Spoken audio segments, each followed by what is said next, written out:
Hello, everybody, and welcome to the Week in Nintendo. And this week, we're going to be reflecting on the whole history of Nintendo, but only specifically on limited edition consoles. And Steve, we're not talking colors here, are we? We're talking zero colors, just themes. Right. This is consoles. We're not going to do like the Play It Loud collection from the Game Boy. We're going to be looking at ones that actually have some design to them, some theme to them. Really the things that spring to mind when you think of a special console, not just like a limited run. Yeah. And I think we can jump around a whole bunch, just go from console to console, just shout out our favorites. And I know Daniel is itching to tell us one right now. I can see it in his eyes. So Daniel, itch away. Tell us what your favorite console is, your limited edition Nintendo console. Oh geez. I know one that I really like, but I wish it was a little bit differently done, is my Majora's Mask 3DS. I was really happy when I was able to catch that before it sold out. I still have my original 3DS, a very blocky one, the small one. I always hold on to the first editions for a very long time, but then I realized this was the time to update to the new 3DS with the XL. And I think it's great. I love the decals that's on it. It has all the 4 masks and Majora's Mask on there. I wish it was purple and not gold, because gold is not really a prominent color in Majora's Mask whatsoever. It takes place outside of Hyrule. It's in Termina. It's a completely different location. There's no emphasis on the Triforce whatsoever. There's no emphasis on gold at all. The title itself is in purple.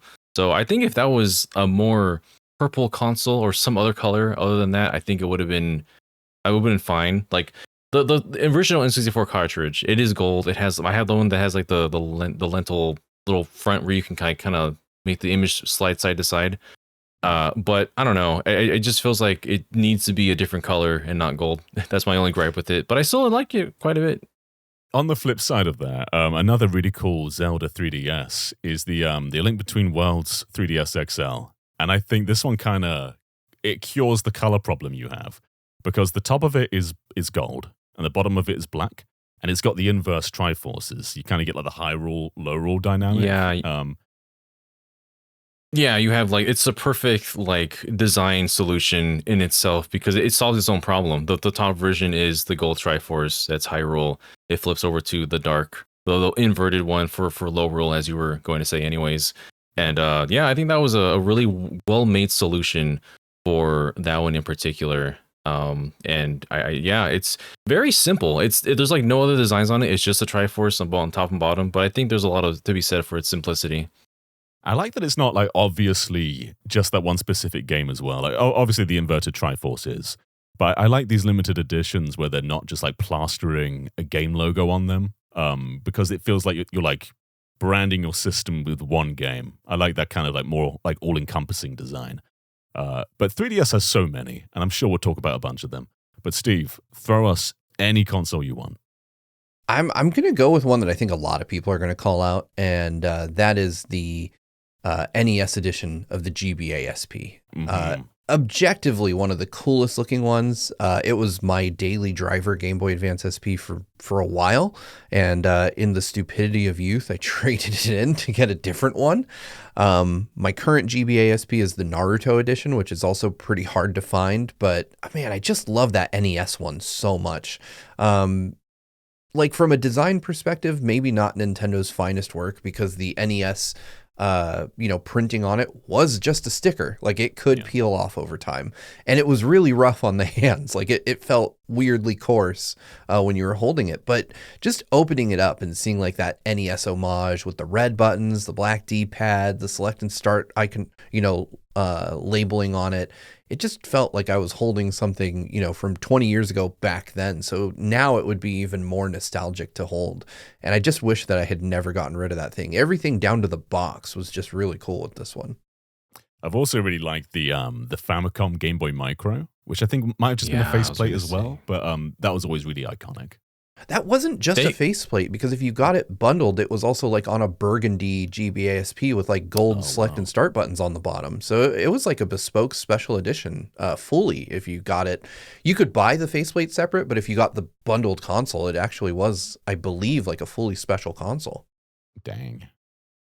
This is probably a good place just to talk about Nintendo themed consoles that are themed like other Nintendo consoles. There's quite a few of those lying around.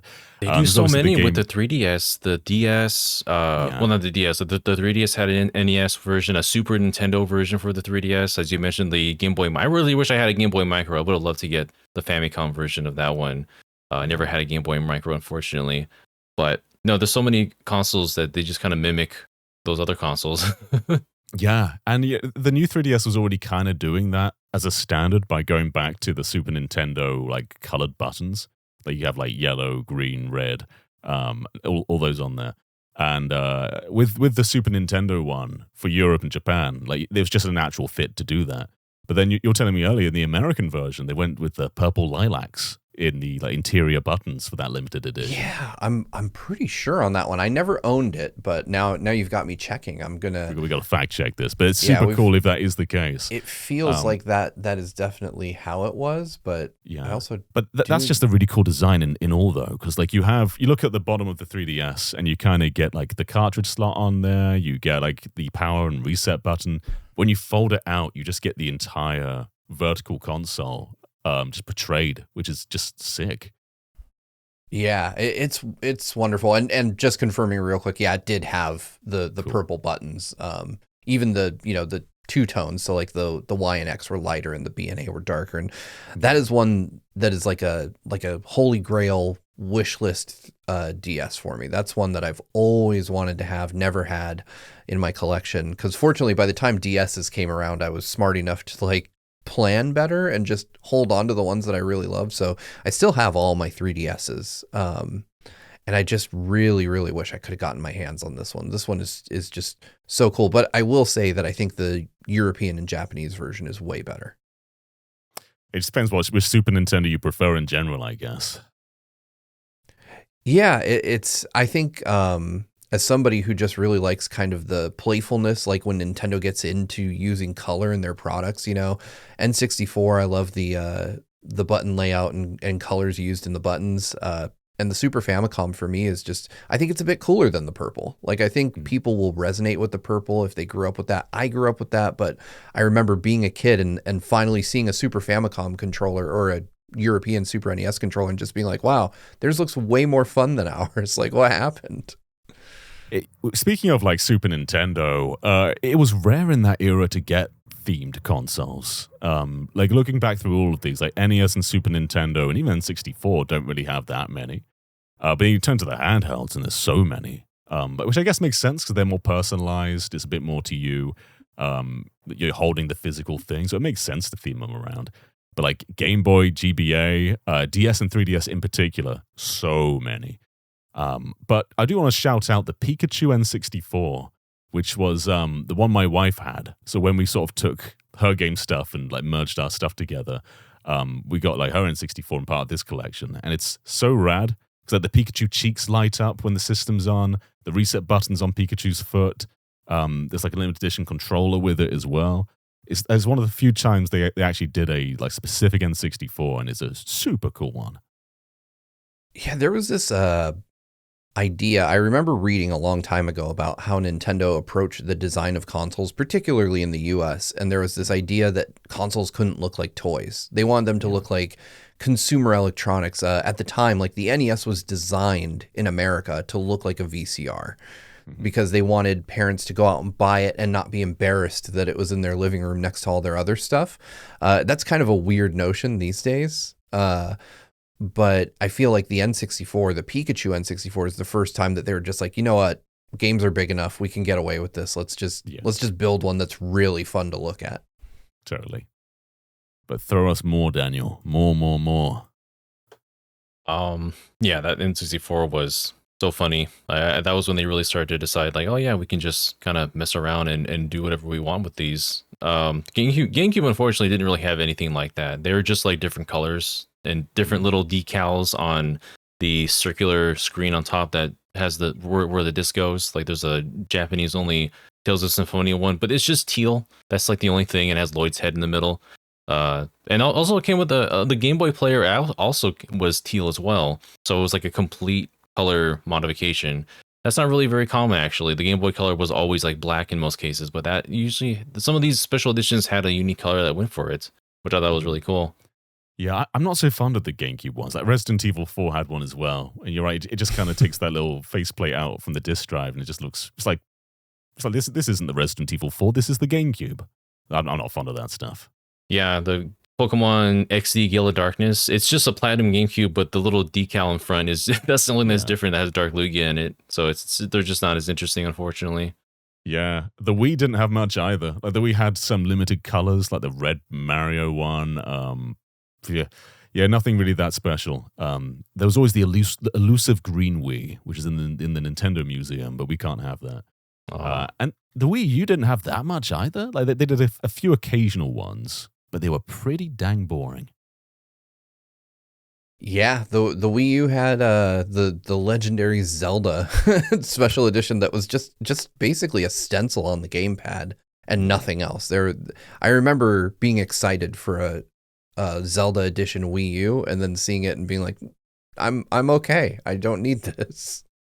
Yeah, and I think the same was true for the Switch for a while. A lot of the special editions just felt like you're putting stickers on the dock, and sometimes they'd change the Joy-Con a little bit. But there were some cooler Switch ones down the line. That Animal Crossing one's pretty neat. Like I see that every now and then in like a used game store window with that sort of like island white dock. It's pretty distinct and pretty nice. I had that one right at the launch. I actually covered it on GX. I did an unboxing of the Animal Crossing one, and that became my main Switch 2 console or Switch console until the OLED dropped. And I loved that thing so much. I think that Nintendo really, in the later part of the original Switch SKU's lifespan, started to get some really cool special editions out. Mm-hmm. There were also some that were very subtle, like the Smash just sort of had like the Smash logo going through the analog stick, or was it through the face buttons? Regardless, it was very subtle. And I like a bit of subtlety, but I think that one was just like, it's barely different. That one and the Diablo 3 one both kind of just felt like they put some graphics onto the Joy-Con and the dock and called it a day. I remember seeing the Diablo 3 one and just being very underwhelmed by it when it came out. Yeah, I could have just painted the Smash one on myself. Yeah. It's just a line, 2 lines. Yeah. Yeah. There's that Pikachu 3DS XL, which just makes me think he's got nipples because the camera, like the dual cameras on the 3DS is literally on his chest. Not fond of that one. No. Oh man, I do not love that one. Back in your neck of the woods, John, you guys got a really cool new 3DS. Technically, there was like these Nintendo Ambassador faceplates that were only available in Europe, and they were glossy white like the Wii, and they had the Nintendo logo in kanji across the front, like the old 1800s Nintendo logo. I ended up picking those up, just the faceplates, like shortly after they came out, but for some ridiculous sum from like a scalper on eBay or something. And I have to say that is one of the coolest set of faceplates that ever came out for the new 3DS, in my opinion. Yeah, I love the faceplates. I went for the just small new 3DS specifically for those faceplates because I could like put the Monado on there. The main one I use is the wooden Mario one, but there's like 100 faceplates out there, so it was really cool to theme your console and then put the like OS theme on there too, like super customizable. But these things weren't really limited editions, were they? It's just like you can buy like a £20 faceplate.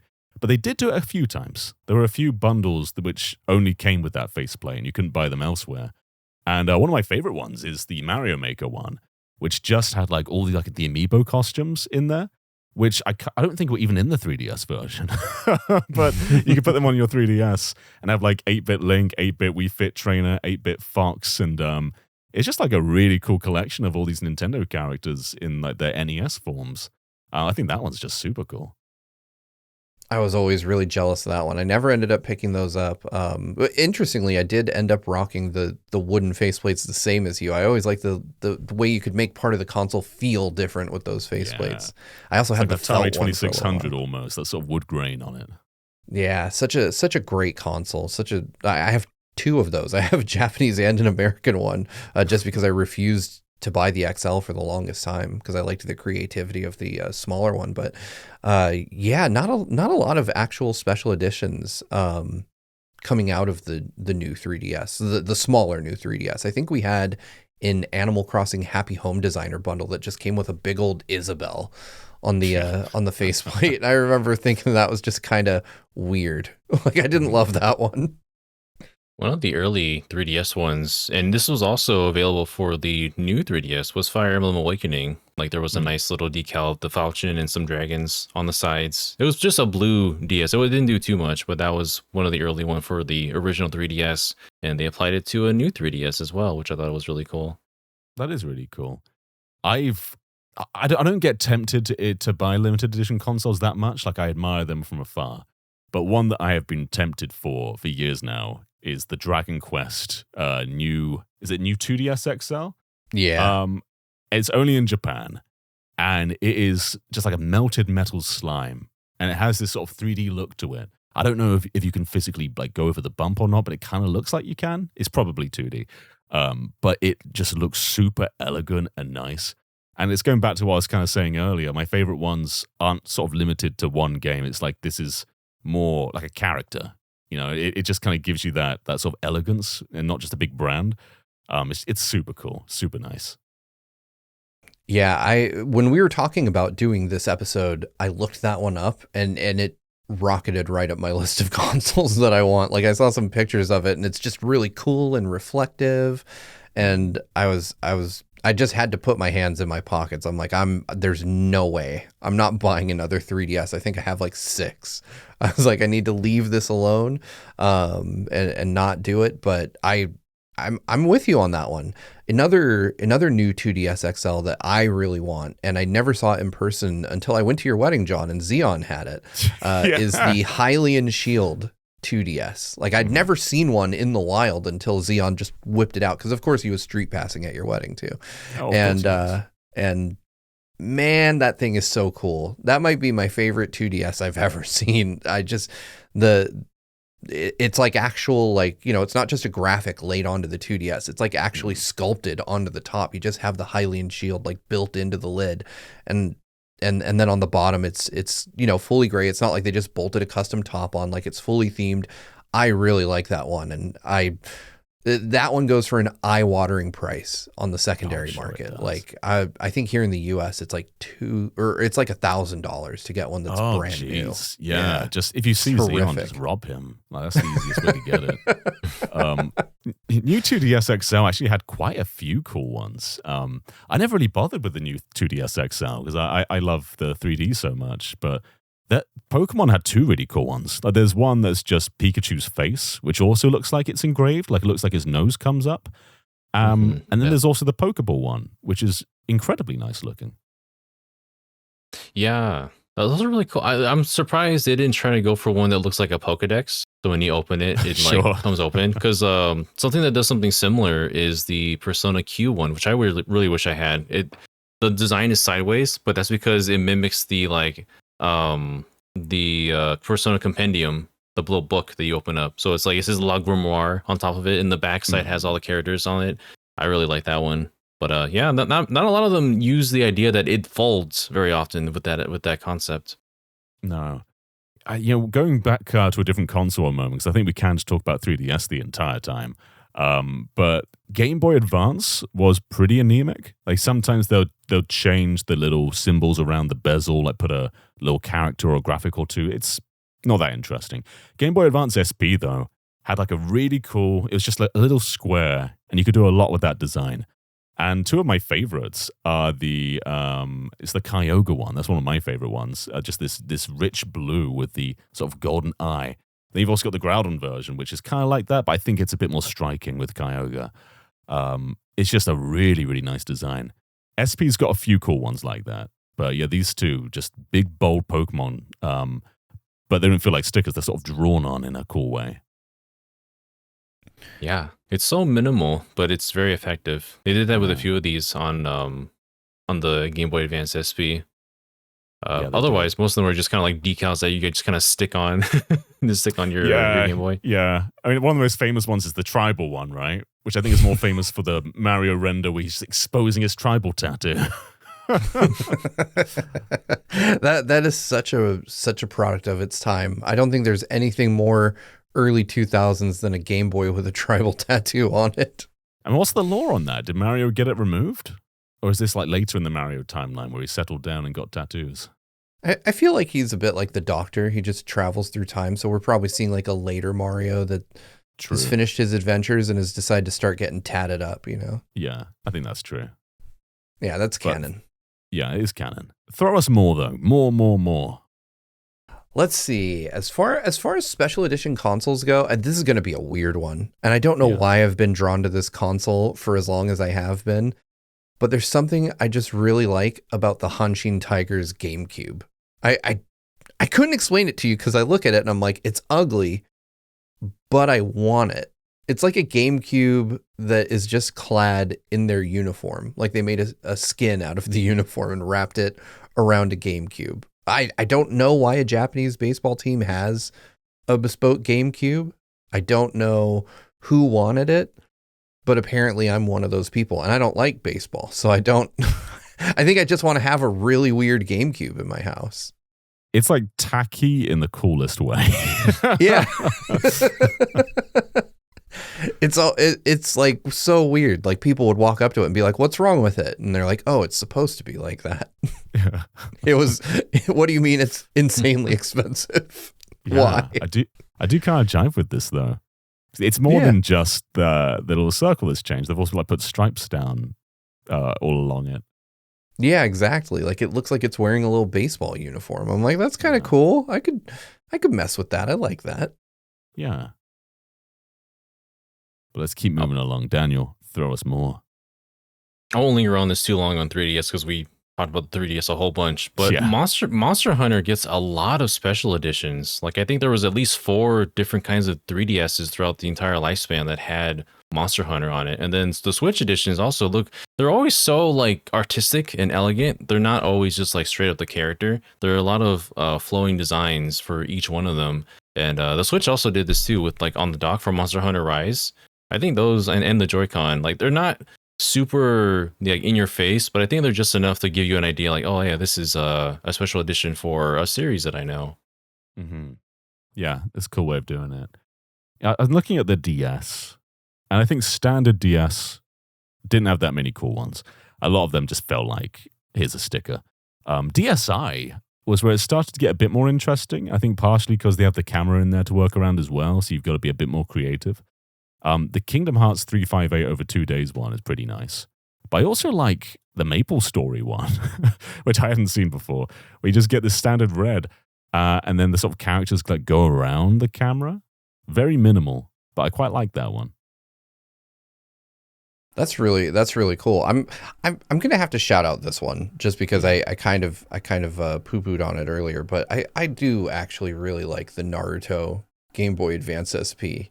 It's just it's such a cool one. I don't know that there was an orange one before this, but even if there was, like they actually, orange is what Naruto wears. Like it's the primary color he wears. And then they actually did like the buttons in the same navy blue that's like the accent color for the character. So it's kind of a cool color combo. Like when you get it opened up and stuff like that. I just really, really like the look of this one. Do I regret trading my NES one for it? Yes, absolutely I do. But I still think it's not like a horrible special edition console. I think it's a really neat one. Just not in my top tier. Yeah. Was the Zelda Wii U the only Wii U? Gosh, I think it might have been. I think it was. I was trying to find a complete list. And I think it was just that. It's just that one.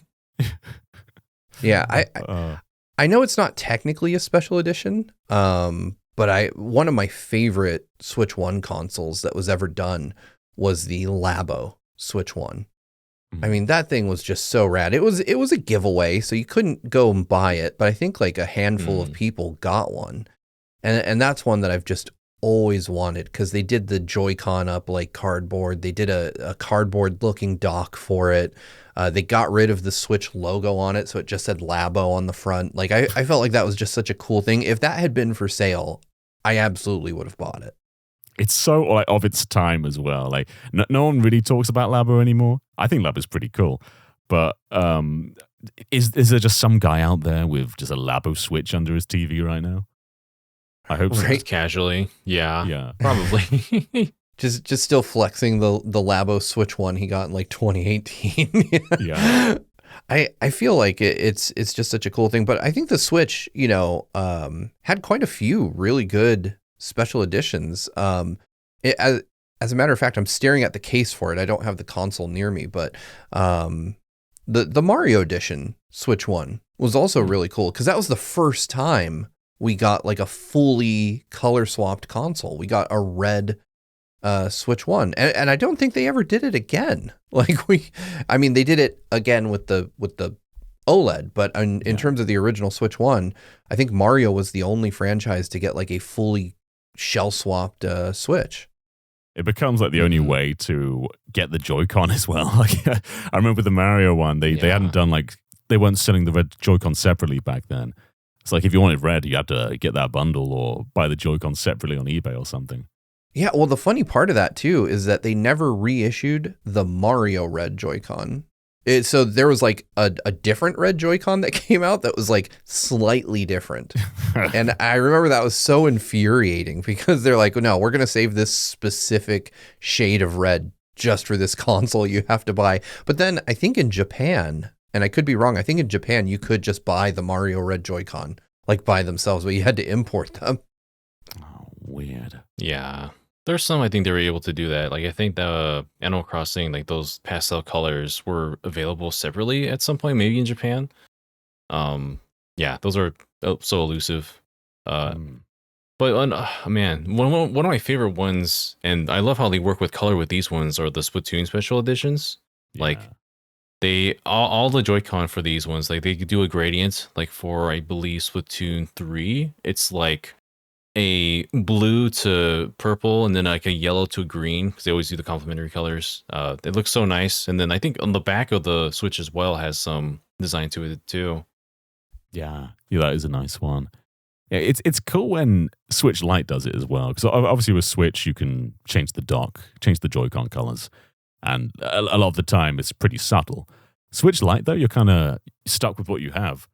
And a pretty cool one are the Sword and Shield Zacian and Zamazenta ones, where like they changed the actual colors of the buttons. So on the left side, you got like a blue analog stick with a blue D-pad for Zacian, and then for Zamazenta, it goes like red, like pink red for the analog stick and the face buttons. And then on the back, you just got this really cool like sketch-looking design on it. So you had to be like a lot more permanent with Switch Lite. I like how it's basically just monochrome, and the only pop of color is the buttons and control sticks. That's really it's really nice looking. Yeah, that is really nice. But that was starting to drain Switch dry a little bit then. Like there's more out there, but I don't know if there's any that are as good as those ones though. Yeah, I feel like we've probably listed a lot of the really, really cool ones that are out there at this point. Yeah, I think of a lot of the Zelda ones, and they're just like gold. Like I mentioned in the first place, the Switch Lite version of the Special Zelda Edition is also all gold. I appreciate how the Tears of the Kingdom one for the Switch OLED, which I did get also, it's not just gold. It has a lot of Zonai design styles to it. So it's not strictly just like all encompassing for Zelda. It is specifically doing another game in particular. And the dock was white with a lot of gold finish to it as well. That one in particular looks really nice to me. Before the big retro boom, like back when you can go on eBay, find a game, and it would be so cheap. Like you go back and watch YouTube videos, like Classic Game Room in 2006, and they'd talk about like Mario cartridges being $2, which is just not the case anymore. But back in that era, I was like searching for Game Boy Advance SPs just to do 4-player local multiplayer, like with friends. And back then they were super cheap. I think now they're a lot more expensive. But if you just search GBA SP, the cheapest ones you'd find would be like a pink one. and then a SpongeBob one. And I remember seeing the SpongeBob one everywhere, and it was like £15 for that and a charger. Sometimes they bundled the games in. I imagine they're a lot more expensive now. I'm going to check how much they are now, but they used to be really, really common and cheap.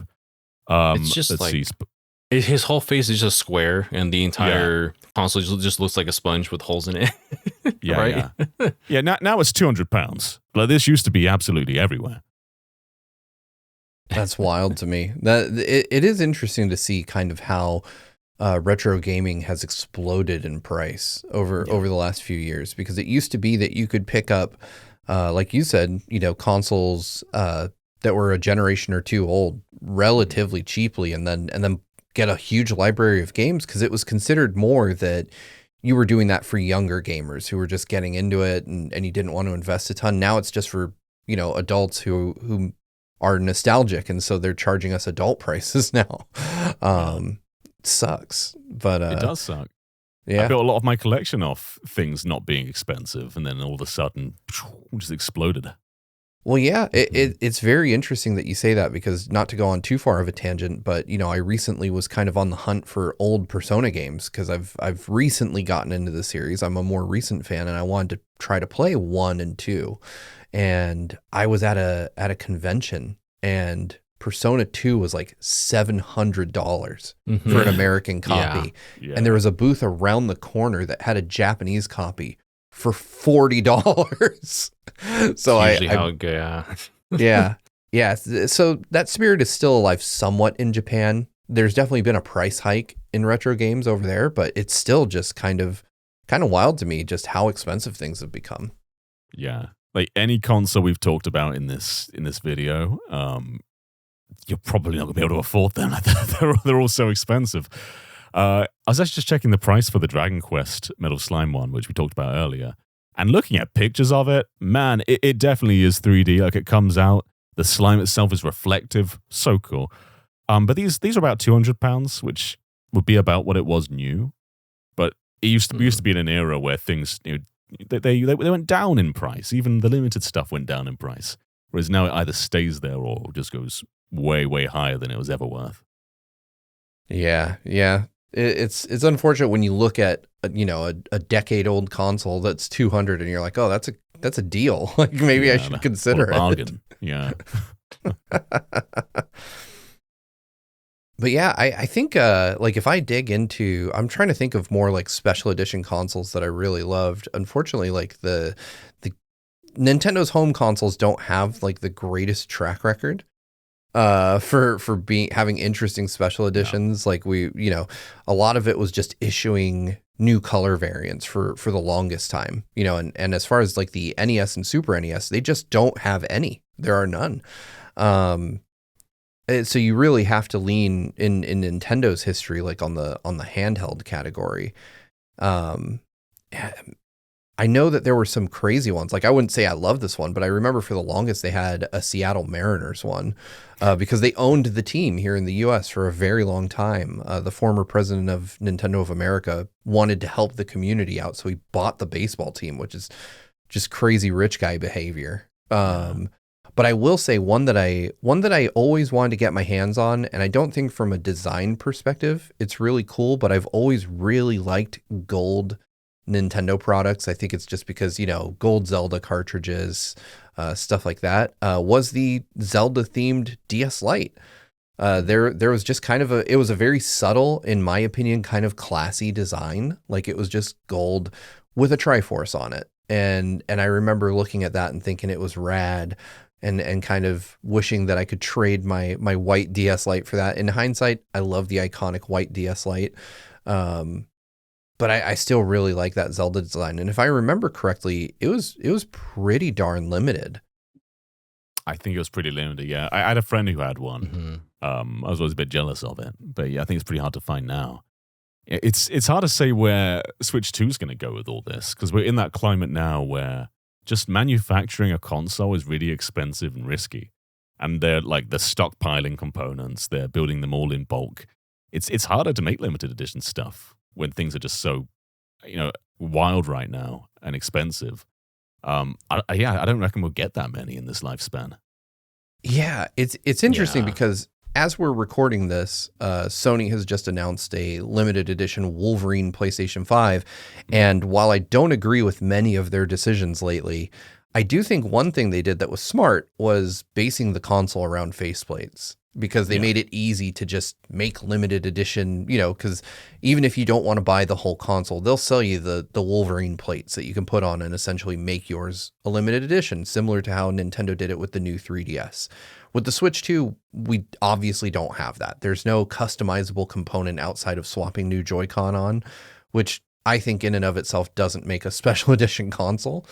But we're obviously, if the leak of the Zelda edition Switch 2 is true, then we're on the verge of getting our first one.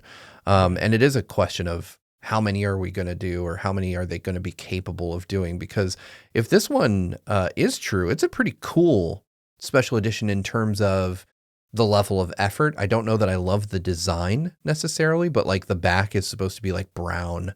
The bottom of the dock is brown. You have that Triforce mosaic design on the front of the dock. And then, you have actual colored Switch 2 Joy-Con, which is weirdly a big step. Yeah. I didn't care that much for a lot of the Zelda stuff until I saw that on the back of the Pro Controller, there's like an 8-bit link. I was like, hell yeah. All of a sudden I care a little bit. That's what we gotta do. Yeah. I do like the 8-bit link on the back of the Pro Controller. I like that the back is green. It seems interesting. It still doesn't scream like Zelda to me in a weird way. Like you've got the Triforce, but then you have that weird mosaic that they're doing that I'm not the biggest fan of. But I think it's cool that we're getting anything that's just different, because obviously we've had one special edition Switch 2 controller that was objectively terrible in the Resident Evil one. It's funny too, because with that one, it felt like having the Switch 2 logo on the controller was like a mandatory thing you had to do. And then they're not doing it with this one. So clearly it was a choice to keep the Switch 2 logo on there and like try and squeeze Resident Evil like under it unsuccessfully. Yeah. I wonder if it's a third-party thing that they have to just adhere to. Yeah. But I think we can keep going in circles here, unless anyone has any other ones they want to shout out. We didn't really shout anything for the poor little Game Boy. Game Boy Color has two really cool Pokemon ones. My friend had one of them. It was like a two-tone. Gosh, it was the yellow one, the special Pikachu one, and the D-pad was blue. The B button was green. The A button is red, and it just has like the power button, the little light for power. It's a Pokeball, so when you turn it on, the little light on the Pokeball lights up, which I thought was a really cool little addition. It's got like Pikachu, Togepi, and Jigglypuff on it. I think the back of it is blue, right? The front is yellow. I love it when they do two tones with these special editions. There was another one for gold and silver, which kind of did the same thing. Not as exciting. It was just kind of opaque, like a pale gold color. But again, with like the power button, it was Pikachu, and then it was lined up so that his cheek would light up the red color, which I thought was really clever. Yeah, Sad and Pichu's on there. Steve was also talking about a Man United Game Boy Color. Oh yeah, which I think was probably only in the UK. I can't think of like any other football teams that have had a limited edition like Nintendo console. I'm sure they have on PlayStation. Yeah, that's a really good question. I don't know, outside of the Seattle Mariners various Nintendo consoles, because there's been a couple, and the Man United Game Boy. I don't know how many actual like real world sports teams can claim to have a special edition Nintendo console. I do remember weirdly being very interested in the Bathing Ape Nintendo DS's. So Bathing Ape is like a Japanese fashion line, a fashion brand, and they had done a collab with Nintendo back in the DS Lite era, and they produced like a white and a gold. And they were almost like Nintendo's take on the Louis Vuitton bags that were popular at the time. Oh, dude, I love this. Yeah, right? They're so cool. Yeah. It's like some these could just be stickers. Like it is just kind of plastered on, but man, it's still pretty nice. Actually, there's two of them. There's like a white one which looks like stickers, and then there's a goldish silver one. Where they're a bit more ingrained in. Yeah, exactly. And I loved them. Also, the box was just Mario standing next to an ape. Like the packaging for this was just a cartoon Mario and an ape hanging out next to each other. I don't know why, but they've always just kind of like, I've always wanted these in my collection of DSs. They're just such cool items, and they're not super rare or anything, but there was also like a clothing line that went with these that I always wanted to pick up. And I wish that we would have gotten these in the West. These were just left in Japan forever. Lots of cool stuff today that we'll probably never own, but it's still nice to look at. Yeah. But I think those are all the limited editions we want to shout out today. There are, of course, more out there, so please keep shouting out in the comments, keep letting us know on socials, whatever else. Just keep shouting them. But yeah, Nintendo, they occasionally do these limited editions, but they're nowhere near as robust and common as like Xbox doing a controller every week. It's definitely a bit more special when Nintendo decide to do a bundle, because it is pretty rare. But 3DS had it good. 3DS had a lot of different limited editions out there, and I don't think we're ever going to replicate that again in the Nintendo realm. But that is it from today. So thank you so much for listening, everybody. We really appreciate it. If you want to, you can support us on Patreon and listen to these early and in audio form. So we really appreciate all the help you can give us. But until then, we will catch you next time. Bye-bye, everybody.